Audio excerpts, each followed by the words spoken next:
Thank you, Chairman. Attorney General Bondi, glad you finally made it here after hiding for 4 months from this committee. I understand why you're hiding from us. Chairman? You're one of the worst attorney generals in our history and an instrument of Donald Trump's lawless authoritarian agenda, and I'm glad the American people are seeing who you are, how you act, and the lack of good values.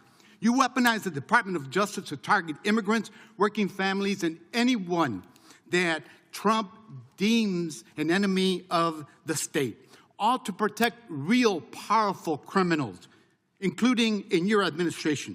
My Democratic colleagues have focused on your cover-up of the Epstein files and your passion for protecting pedophiles and child traffickers. That alone is grounds for impeachment. But there's so much more to your corrupt tenure as Attorney General. You directed prosecutors to investigate elected officials in welcoming jurisdictions, and you got thrown out of court when you sued Chicago, Cook County, and Illinois.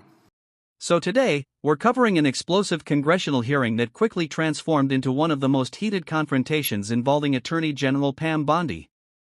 The congressional hearing erupted into a dramatic confrontation as Attorney General Pam Bondi faced an extraordinary verbal assault from a Democratic lawmaker.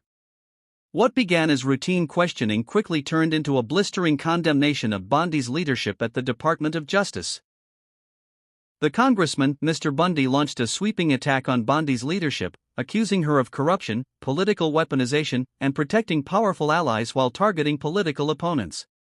You fired over 100 immigration judges, including the assistant chief immigration judge in Chicago, without cause, and installed unqualified military judges whom you instructed to deny asylum in violation of the law.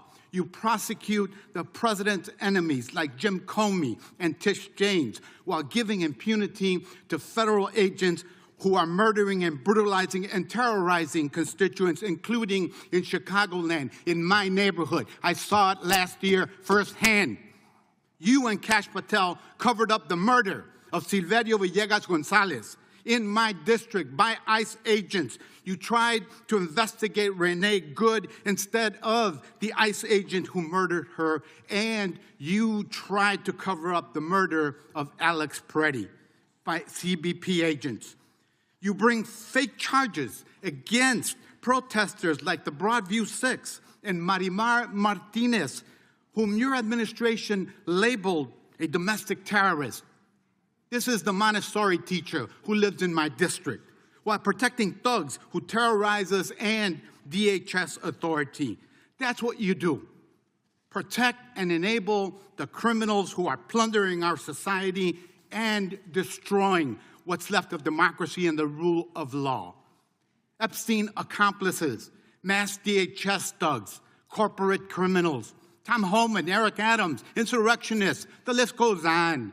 And you talk about fighting crime, but you protect any criminal who helps you and Trump turn our country into an authoritarian gangster state. And after all this, nobody supports you. I'm not talking about Democrats. I'm talking about conservative judges who are condemning the rampant lawlessness at DOJ under your leadership. Your prosecutors are quitting in droves over being forced to prosecute low-level immigration cases, including in Chicagoland. Your MAGA base despises you because you're covering up the Epstein file. How ironic. And even your own boss has repeatedly complained to your staff about you, calling you weak and ineffective. Weak and ineffective. That's what Donald Trump thinks of you already. You will not win, however. Chicagoland rejects you. The American people reject you. Our communities have demonstrated our strength and resilience in the face of cruelty and cowardice. Democrats must impeach and remove lawless officials like you and Kristi Noem and impose accountability for every criminal action. But you can spare yourself more humiliation. Resign now and submit yourself to accountability by the American people.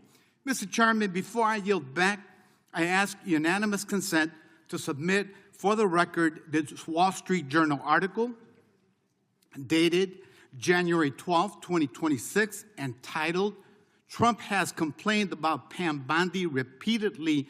Don't forget to like, comment and hit the subscribers button for more political and controversial showdowns.